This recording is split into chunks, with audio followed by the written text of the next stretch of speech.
92 FM.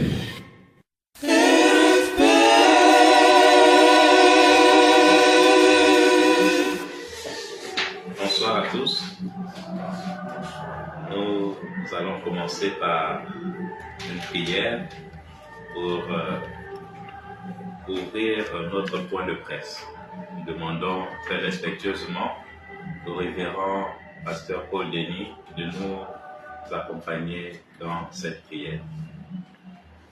Élevons nos voix à l'Éternel. Seigneur, Dieu de miséricorde, Dieu de toute bonté, comment ne pas te rendre grâce quand tu nous donnes cette nouvelle occasion pour les chrétiens de prier ensemble. Nous le croyons vraiment que toi tu es Dieu, car toi seul peux opérer de tels miracles, rassembler les cœurs épars pour célébrer ton seul nom glorieux.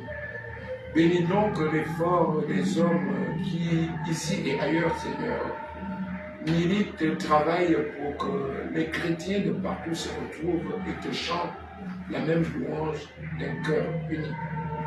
Bénis la présente communication qui, Seigneur, vise à édifier ton peuple.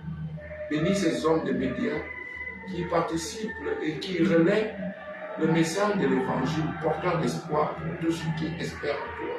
Nous le croyons vraiment, Seigneur. Sois béni. Amen. Amen. Merci, révérend pasteur Paul Denis. Alors, nous remercions déjà les médias présents ici à Saint-Jean-Baptiste où nous organisons ce point de presse. Nous remercions Radio Gabon. Nous remercions Radio Fréquence Protestante. Nous remercions Cathol TV. Et nous remercions Radio Sainte-Marie. Nous allons présenter notre point de presse en 10 points. Le premier point sera la présentation des deux responsables de l'œcuménisme. Le deuxième point, la présentation des églises concernées par l'œcuménisme ici en terre gabonaise. Le troisième point, présentation du thème de l'année 2025. Le quatrième point, nous allons parler du concile de Nicée, premier concile œcuménique. Le cinquième point, nous parlerons des innovations de cette année. Le sixième point, nous ferons un point sur la liturgie. Le septième point, nous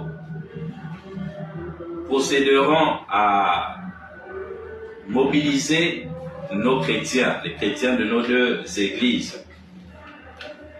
Le huitième point traitera de la question de l'effort de cette année, puisque chaque année, nous faisons des efforts, les deux églises. Donc, cette année, nous avons à consentir sur un effort bien particulier. Donc, nous parlerons de cela au huitième point. Le neuvième point, nous vous ferons la lecture du programme annuel de l'œcuménisme. Et le dixième point, nous procéderons à une séance de 2 questions. Voilà un peu le déroulé de ce point de presse. Donc, premièrement, nous parlerons, nous allons nous présenter, nous qui sommes les responsables de l'œcuménisme. Alors, moi, je suis Abbé Gildas Kombilamba, je suis le responsable de la commission œcuménisme et dialogue interreligieux au niveau de l'Église catholique dans l'archidiocèse de Libreville. En ce qui me concerne, je suis le pasteur Paul Denis Belga, responsable du département œcuménisme et dialogue interreligieux pour le compte de l'Église évangélique du Gabon. Après cette brève présentation, nous allons directement au deuxième point. Quelles sont les églises concernées par l'œcuménisme dans notre réalité gabonaise? Il faut dire qu'il y a beaucoup d'églises qui célèbrent cette semaine de prière pour l'unité des chrétiens. Mais dans notre réalité qu'est le Gabon, ici, nous faisons œcuménisme avec deux églises, donc l'église catholique et l'église évangélique du Gabon, l'église protestante. Si le révérend Paul Denis peut ajouter un point, c'est libre. Oui, il faut le dire, comme l'a dit l'abbé Gildas, l'œcuménisme au Gabon a cette particularité de ne concerner que deux églises, l'église catholique et l'église évangélique du Gabon. Les raisons, nous le verrons à la suite, mais d'ores et déjà, on peut vous dire, parce que nous confessons une foi commune, nous disons le même credo. Or, le credo, c'est la base doctrinale qui permet à l'Église d'affirmer son identité liturgique, son identité culturelle. Nous avons donc une même identité culturelle. À partir de là, on peut aller ensemble. C'est pourquoi au Gabon, vous ne trouverez que l'Église catholique et l'Église évangélique du Gabon qui vont ensemble parce qu'ils affirment les mêmes vérités fondamentales de la foi. Merci, révérend pasteur Paul Denis. Et il faudrait ajouter aussi, peut-être certains ne le savent pas, lorsqu'on est baptisé, par exemple, à l'église évangélique du Gabon, et que nous voulons adhérer à l'église catholique, on ne va pas nous refaire un baptême. Voici aussi un effort sur lequel vraiment l'œcuménisme a eu à produire des fruits. Donc, celui qui est baptisé chez les catholiques, lorsqu'il va aussi chez les protestants, à l'église évangélique du Gabon, pour parler de notre réalité gabonaise, on ne lui refait plus aussi un baptême. Donc, voici un peu plus ou moins les deux églises ici dans notre réalité gabonaise qui font pour le moment œcuménisme. Nous ne sommes pas fermés aux autres églises, mais nous avons besoin de mieux nous connaître encore et surtout, nous ne fermons pas la porte puisque avec les autres églises, même les musulmans, nous sommes en dialogue interreligieux. Donc, nous parlons de religion ensemble. Même les traditionalistes, ils sont aussi dans ce même rapport avec nous. On est en dialogue. Mais avec les protestants de l'église évangélique du Gabon, nous sommes vraiment en œcuménisme. Nous prions ensemble et nous avons beaucoup déjà d'avancées. Après ce deuxième point sur la présentation des églises concernées par l'œcuménisme dans notre réalité gabonaise, le révérend pasteur Paul Denis, si vous pouvez nous parler un peu du thème de cette année. Avant d'aborder la thématique de cette année, je voudrais effectivement confirmer qu'il y a validité des sacrements entre catholiques et protestants. Les sacrements catholiques sont reconnus également chez nous comme étant des actes de foi. Nous les reconnaissons, c'est déjà un point marquant, un point d'avancée significatif dans le rapprochement des dénominations religieuses. Le thème de cette année nous est proposé par la communauté chrétienne des frères et sœurs de Rosé, au nord de l'Italie. Ils nous ont proposé comme thème « Crois-tu cela ?» tiré de l'évangile de Jésus-Christ selon Saint Jean, au chapitre 11, verset 26. C'est la question de Jésus à Marthe qui s'inquiète, qui se désole un tout petit peu de ce que si Christ, le Seigneur, avait été là, son frère Lazare ne serait pas mort. Jésus de répondre à Marie, il va ressusciter. Crois-tu cela?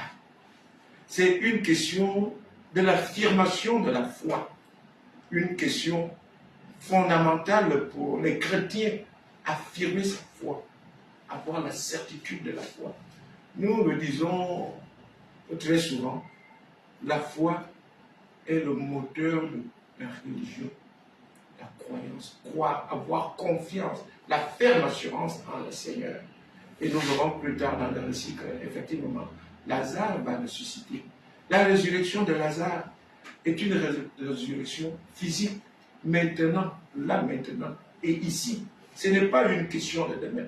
La foi n'est pas une question de demain, c'est une question de l'heure, une question d'emblée à laquelle chacun de nous doit répondre. Parce qu'elle préfigure notre résurrection aussi. C'est pour nous montrer que nos souffrances, nos difficultés trouvent solution au pied à la croix de notre Seigneur Jésus-Christ.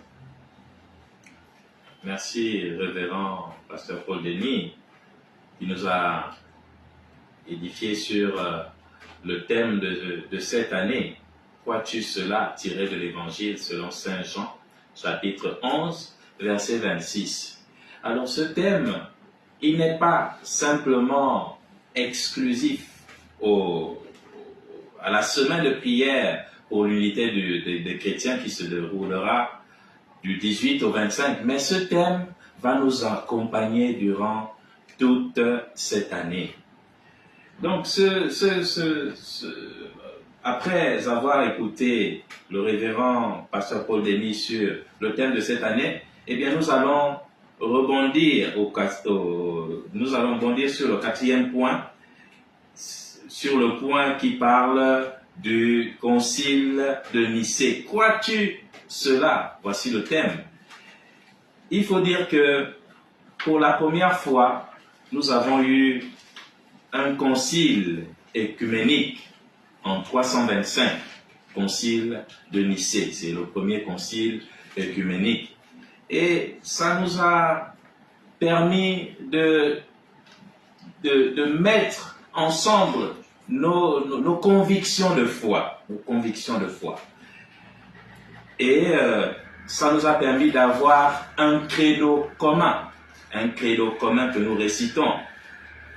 Donc, cette année particulièrement, on va célébrer le 1700e anniversaire de ce concile de Nicée, ce premier concile œcuménique. Donc, c'est une grâce pour nous de célébrer cet anniversaire-là. Et cette église d'Italie, du nord de l'Italie, nous a proposé, eh bien, de continuer avec ce thème, crois-tu cela, tout en mettant sur notre table, eh bien, ce en quoi nous croyons.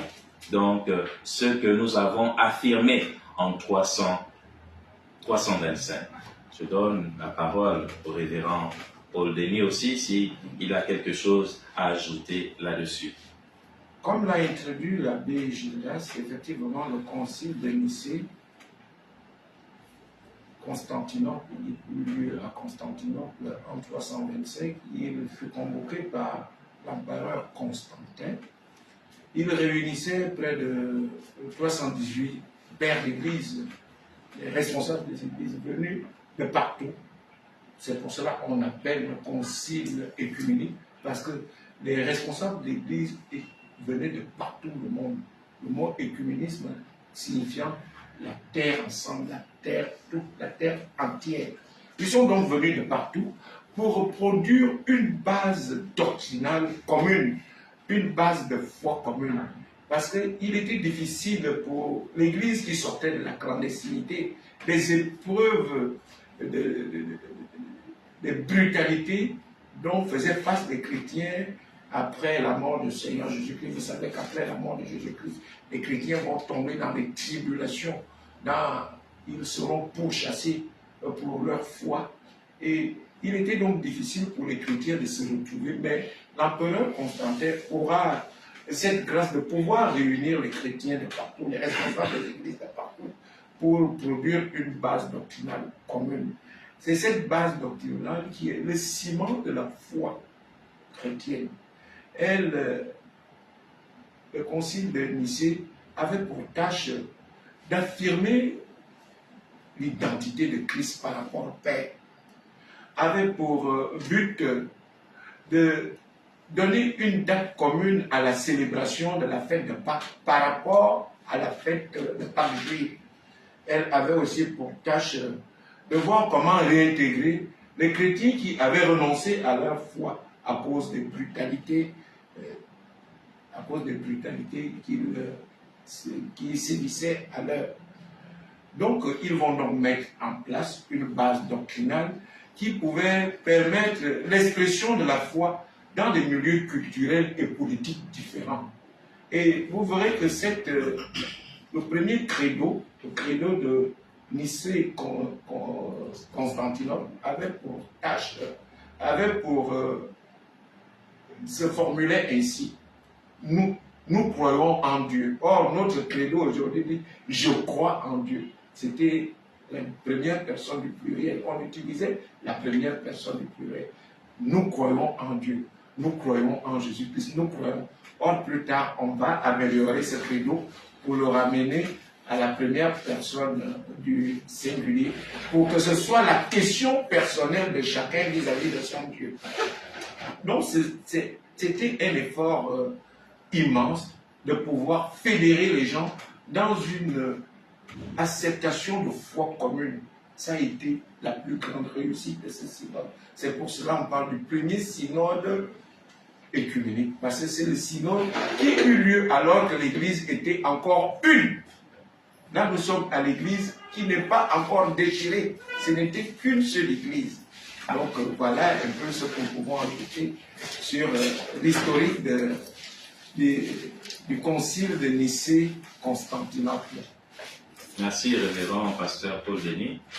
Et comme nous le disons, ce n'est pas seulement à cette occasion du point de presse que nous allons développer certains thèmes de cette semaine, mais nous avons toute l'année pour développer davantage ce thème. Alors, cette année, pour en venir au 5e point, cette année, il y a eu des innovations, un peu comme l'année dernière. L'année dernière, particulièrement, l'archevêque de Libreville et le révérend pasteur président de l'église évangélique du Gabon ont décidé que l'ouverture de la semaine de prière pour l'unité des chrétiens et la clôture de cette semaine ne devrait plus se faire dans nos églises mères, parce que pour ceux qui regardent les protestants, que ce soit l'ouverture ou la clôture, on se rendait à Baraka, à l'église mère. Et pour ceux qui regardent l'église catholique, on se rendait toujours à Sainte-Marie. Donc, le pasteur président et l'archevêque de Libreville ont voulu que nous puissions délocaliser un peu ces églises mères pour que d'autres églises aussi accueillent ce grand événement. C'est pourquoi l'année dernière, nous avons procédé à l'ouverture de la semaine de prière pour l'unité des chrétiens à la paroisse Saint-Pierre de Libreville. Et nous avons clôturé à la paroisse protestante des 9 étages. Une expérience très belle, et ils nous ont demandé de poursuivre cette expérience aussi cette année. C'est pourquoi, vous allez le voir dans le déroulé du programme, cette année, pour l'ouverture, nous irons à la paroisse protestante de Gros Bouquet. Et pour la clôture, nous irons à la paroisse Cœur Immaculé de Marie Anzanyon. Donc voici un peu l'innovation de cette année. Donc il y a délocalisation. Oui, comme l'a dit l'abbé Gildas, parlant de l'innovation, il a montré que c'est le souhait des responsables religieux catholiques et protestants. Quel est l'avantage de la délocalisation, de la célébration de l'écuménisme? L'avantage est de rapprocher le fait écuménisme des peuples chrétiens. Habituellement, l'écuménisme se déroule au siège des différentes églises, Mais depuis l'année passée, nous l'avons délocalisé vers paroisses concentrées, vers les paroisses du voisinage, comme ça pour apporter un peu plus d'espérance à ces communautés qui auront, en recevant l'écuménisme, de faire quelques aménagements, de rencontrer des frères venus d'ailleurs, de discuter avec de nouvelles personnes, parce que vous n'oubliez pas, Christ dit, je fais toutes choses nouvelles.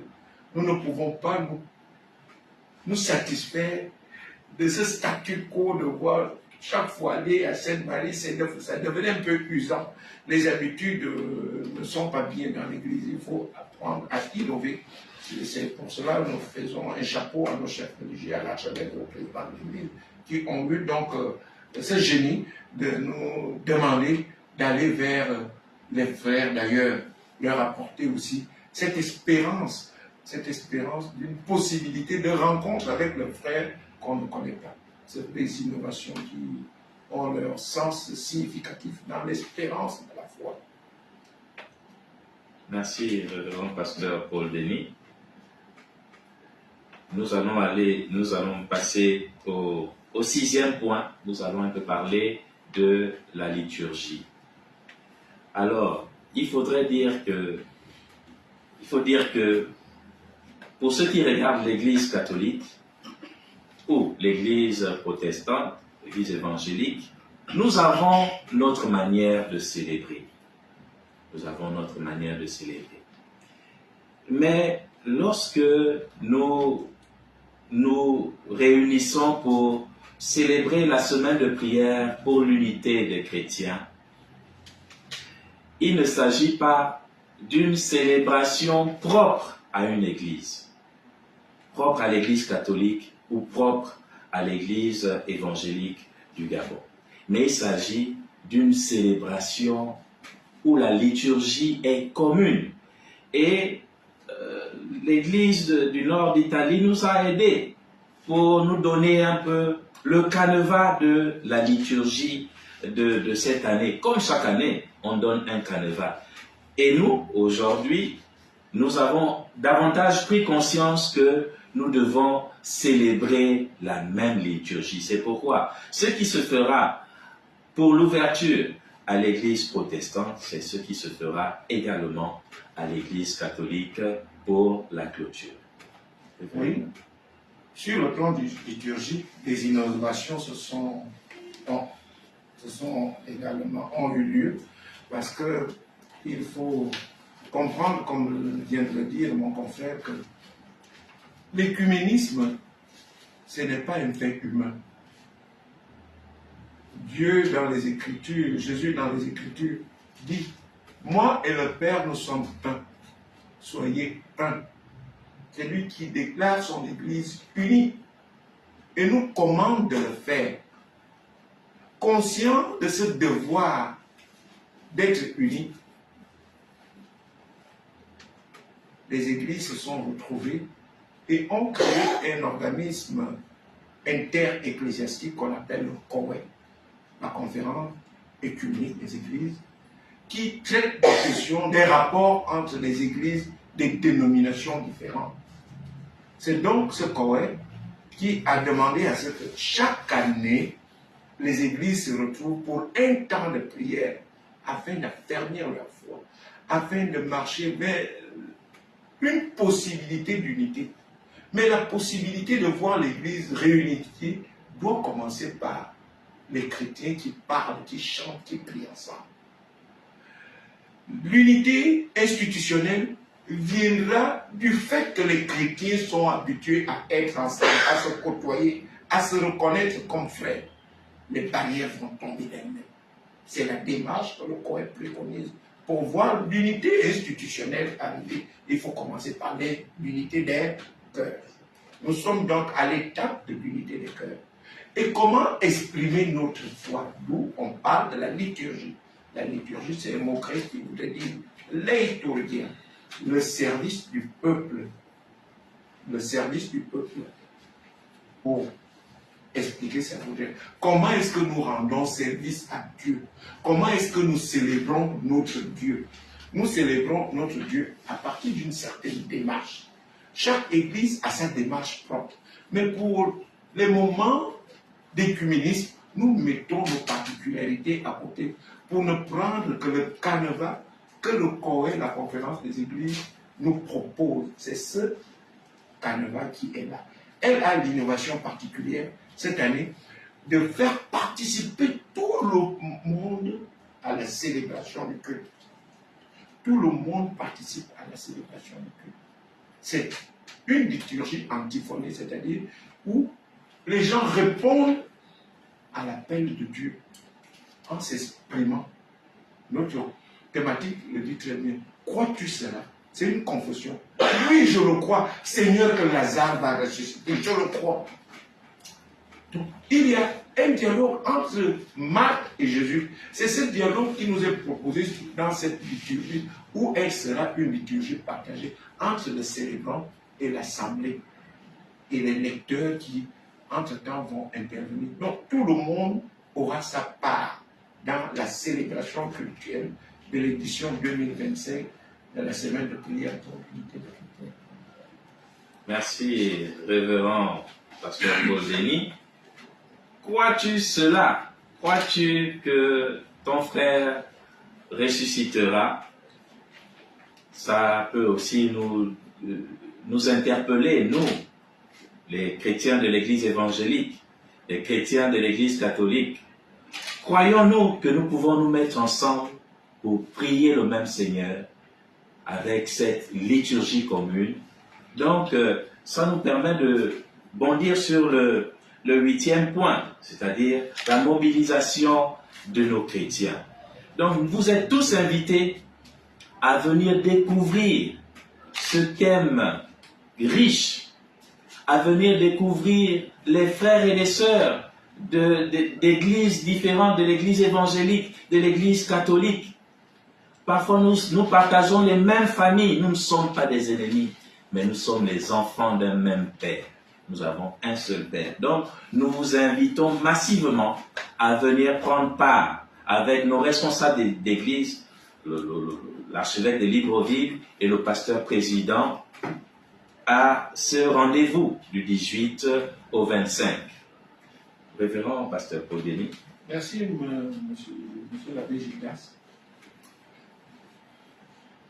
Pendant la période, pendant la semaine de l'écuménisme, en réalité, on ne devrait même plus dire catholique ou protestant. Le seul mot qui devrait être, c'est église. C'est église. Parce que les deux églises se fondent dans une même organisation, dans une même perspective, celle de battre l'appel de leurs fidèles à venir pour un temps soit peu prier le Seigneur, sortir de nos milieux de confort pour venir ne regarder que à la croix de Jésus. C'est très important. C'est très important l'écuménisme parce que nos particularités tombent, nos individualités tombent pour ne voir que le Seigneur, le maître de son Église. Nous en appelons donc à nos chrétiens pour être présents samedi à l'ouverture, samedi 18 à l'ouverture et samedi 25 à la clôture à la paroisse Cœur Immaculé des Anges. Mais entre-temps, nous les appelons aussi à participer aux échanges entre communautés locales. Parce que l'écuménisme, au-delà de nos directions, se démembre aussi à l'intérieur de nos communautés locales, où les chrétiens des différentes paroisses et quasi-paroisses et annexes chez nous devront se retrouver pour communier ensemble, pour chanter ensemble, pour espérer ensemble. Ça, c'est aussi quelque chose d'important. Nous demandons donc à ce que les chrétiens se mobilisent pour chanter ensemble Christ. Merci, révérend pasteur Paul Denis. Donc, nous sommes tous invités à venir nous découvrir, à prier le même Dieu qui nous a créés. Cette année, pour en venir au 8e point, cette année, nous sommes réunis. Notre archevêque et le pasteur président se sont réunis et nous ont demandé qu'est-ce que nous pouvons mener ensemble comme activité qui nous permettra d'impacter nos chrétiens. Cette année particulièrement, nous nous sommes dit, le pasteur président et l'archevêque de Libreville se sont dit, nous allons nous tourner vers les aveugles de notre communauté. C'est pourquoi, durant l'ouverture de la semaine de prière pour l'unité des chrétiens au Gros Bouquet, nous allons procéder à une quête qui sera au bénéfice des aveugles pour acheter les cannes des aveugles, ainsi qu'à la clôture à la paroisse Cœur Immaculé. Nous allons faire une collecte et avec cet argent que nous recevrons, nous allons nous tourner vers les aveugles pour leur donner de quoi surpasser leur handicap. Donc nous allons acheter les cannes pour les aveugles comme effort cette année 2025.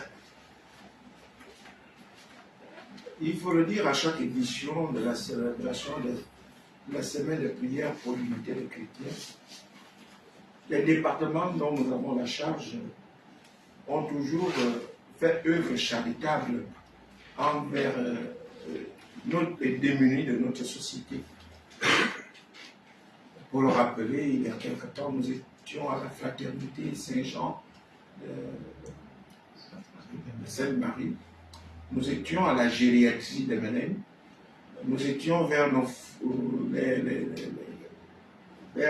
malades mentaux de Ménène également, et vers d'autres orphelinats, pour apporter notre part charitable à ceux-là qui ont l'espoir perdu.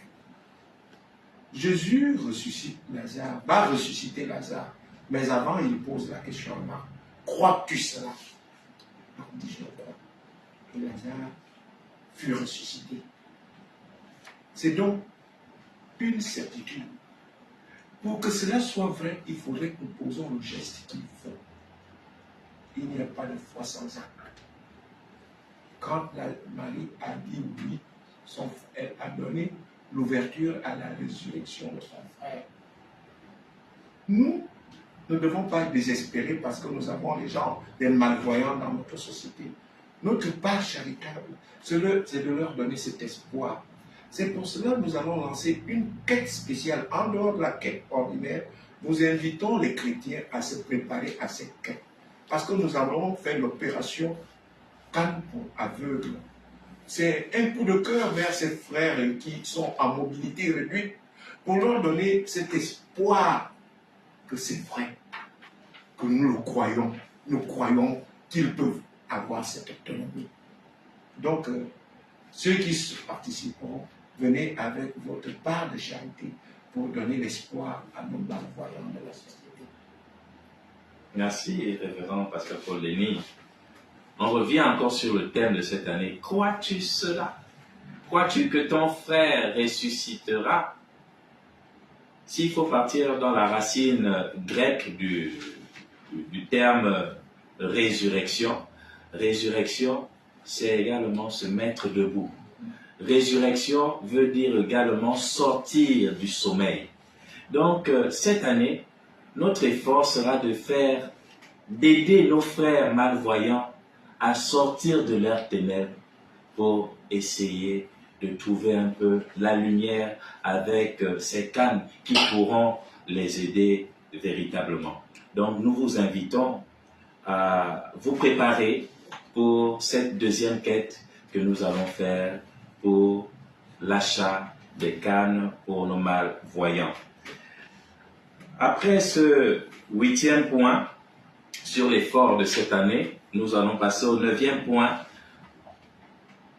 qui constituera à vous lire le déroulé du programme annuel de cette année.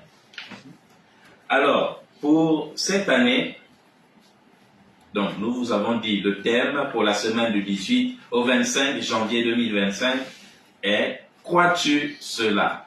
tiré de Jean chapitre 11, verset 26. Aujourd'hui, 16 janvier 2025, à 17h, Nous avons déjà eu le point de presse. Nous sommes en train de faire le point de presse sur cette grande semaine. Donc, nous avons invité nos médias, Radio Gabon, merci. Radio Fréquence Protestante, merci beaucoup. Cathol TV, Maison catholique des médias, merci beaucoup. Ainsi que Radio Sainte-Marie, merci beaucoup. Nos chrétiens entendront ce message. Merci beaucoup d'être présents. Donc aujourd'hui, c'est le point de presse. Le prochain rendez-vous sera le 18 janvier 2025. Nous allons nous déporter à la paroisse protestante de Gros-Bouquet. À partir de 17h pile, il y aura le rassemblement. 17h30, début de la célébration. Quelles sont les chorales qui seront présentes à cette célébration d'ouverture? Pour les catholiques, colonne de feu de la SNI au de Notre-Dame du Rosaire.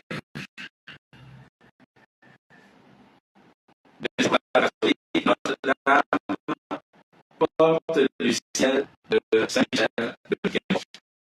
Pour les chorales protestantes, nous aurons école de Gros-Bouquet et la chorale d'ensemble du foyer 9 étages.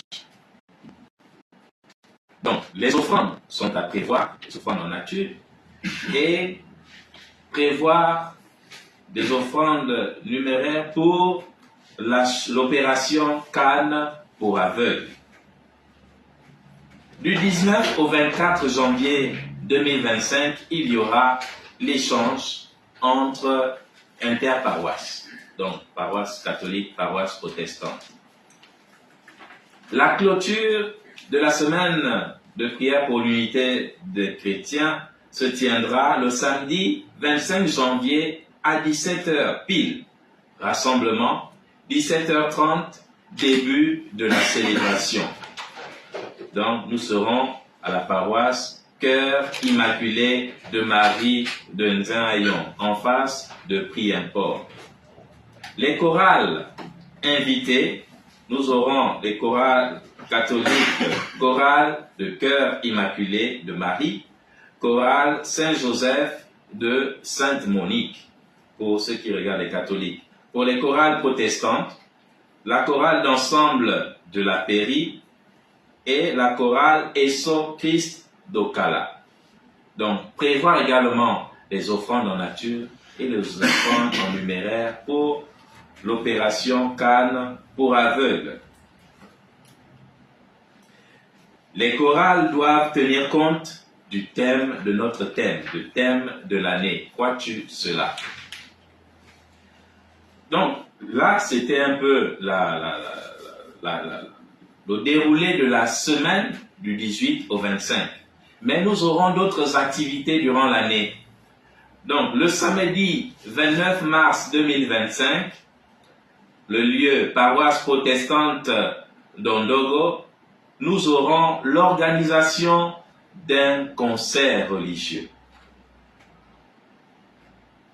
L'heure, 15h pile, rassemblement, enregistrement des chorales, 15h30, début du concert. Temps de passage, 15 minutes par chorale. Aussi, le samedi 10 mai 2025, il y aura une séance de fitness des membres de la commission ainsi que tous les chrétiens catholiques et protestants au petit séminaire Saint-Jean-la-Garoutière. L'heure de rassemblement, 7h pile. Début de la séance fitness, 7h30. Voici un peu le déroulé de notre programme, la semaine et, disons, le déroulé de toute l'année. Révérend Pasteur Paul Denis, avez-vous quelque chose encore à dire à propos du programme avant qu'on ne passe à la séance de questions? le programme est assez clair et assez garni pour dire que l'écuménisme ne s'arrête pas qu'à la semaine de prière pour l'unité des chrétiens. Il y a des activités post-semaine écuménique, toujours pour montrer, pour rester dans l'élan dynamique de ce que les chrétiens marchent ensemble. Ce sont des activités qui viennent après la semaine de prière pour l'unité des chrétiens. Nous entendons les dérouler et tous ceux qui sont convoqués devraient, nous le souhaitons, que Dieu soit avec vous, qu'il soit présent pour que le programme se déroule tel que arrangé. Merci, révérend pasteur Paul Denis. Nous sommes arrivés quasiment à la fin de notre point de presse. Nous allons prendre 3 questions pour clôturer ce point de presse, s'il y a des questions, bien sûr.